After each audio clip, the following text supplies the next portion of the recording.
प्यारे बच्चों, अब ये exercise 9.1 class 10th chapter number 9 त्रिकोणमितीय कुछ अनुप्रयोग, इसका क्वेश्चन नंबर 9 करने जा रहे हैं हम।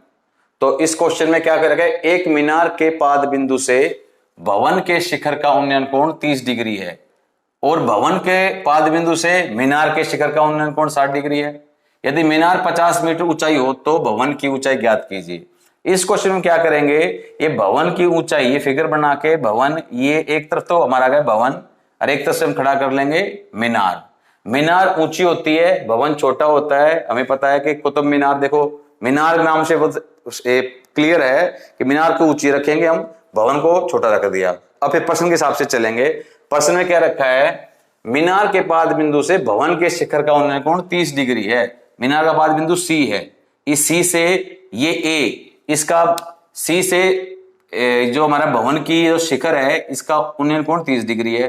दूसरा क्या रखा है, भवन के पाद बिंदु, इस भवन का बी का पाद, इस भवन ए बी का पाद बिंदु क्या है बी, इससे मीनार के शिखर का उन्नयन कोण क्या है 60 डिग्री। ये दे रखा है मीनार की ऊंचाई 50 मीटर हो तो भवन की ऊंचाई ज्ञात करो। तो हमने सबसे पहले बच्चों को प्रॉब्लम आ जाती है कि किसके पाद बिंदु से कहां पे ले। पहले बता रखा है कि मीनार के पाद बिंदु जो सी है, भवन के शिखर का उन्नयन कोण, इस सी से भवन के शिखर का कोण है 30 डिग्री और ये भवन के पाद बिंदु, भवन का पाद बिंदु क्या है बी, इससे मीनार का शिखर क्या है डी। तो इस बी से ये जो एंगल बन रहा है उन्नयन कोण, भवन के पाद बिंदु से मीनार की शिखर का पाद, ये जो हमारा उन्नयन कोण है 60 डिग्री। इस क्वेश्चन में भवन की ऊंचाई को ए बी ये मान ली हमने h मीटर और मीनार की ऊंचाई दे रखी है डीसी 50 मीटर। अब इस क्वेश्चन क्या करेंगे हम, पहले समकोण त्रिभुज, अब ये ए बी दे रखा है तो ए बी तो कितना हो गया हमारा ये h मीटर,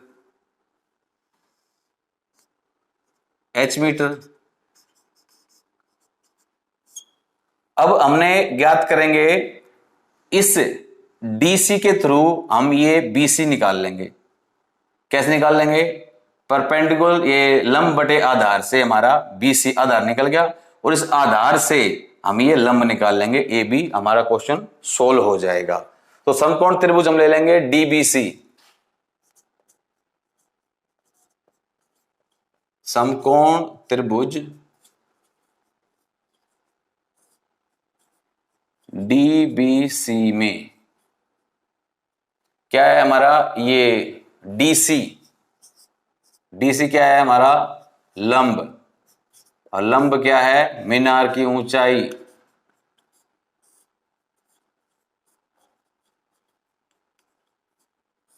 बटे डीसी के बटे क्या आ जाएगा लंब बटे इसका आधार क्या हो जाएगा हमारा बीसी, इसका आधार हमारा है बीसी, बीसी क्या हो गया आधार,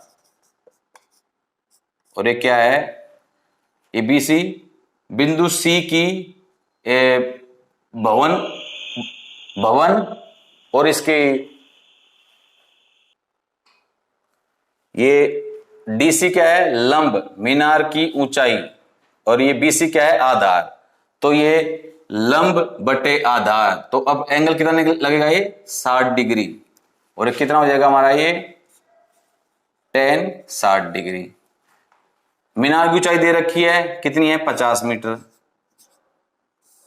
बीसी निकालनी है, tan 60 का मान कितना होता है वर्गमूल 3। अब क्या करेंगे कैंची गुणा कर देंगे,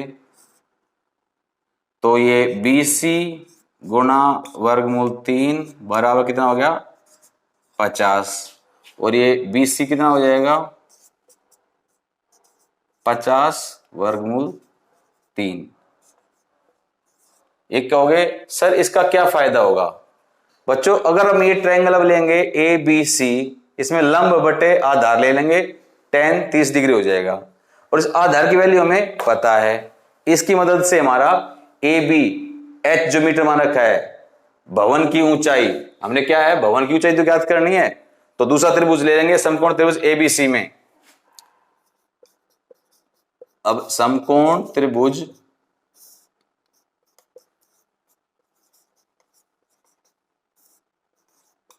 ए बी सी में अब क्या है लंब,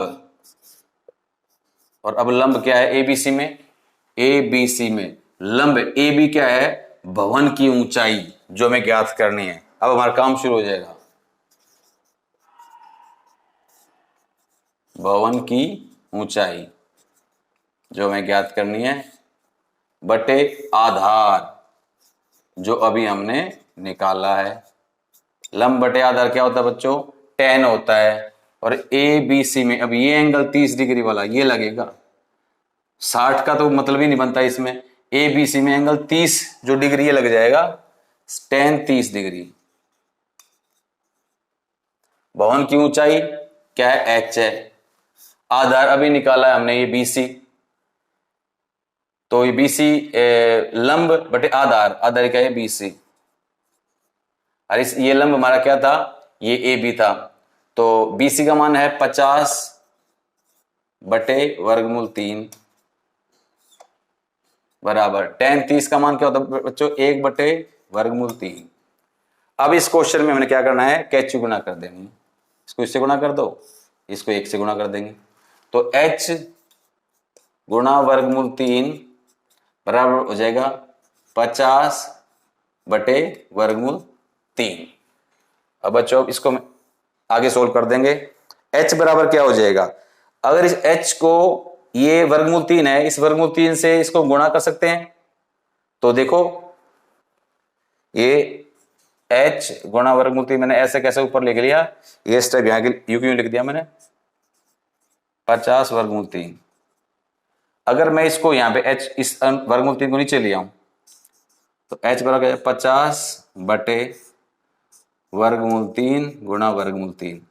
बच्चों कितना होता है वर्गमूल 3 गुणा वर्गमूल 3, ये होता है हमारा 3।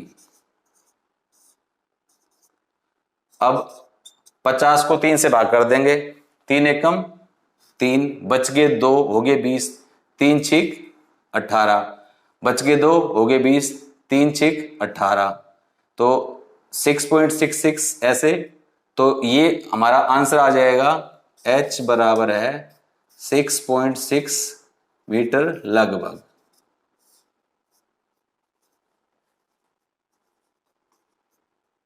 आशा करता हूं आपको क्वेश्चन समझ में आया होगा। Thank you.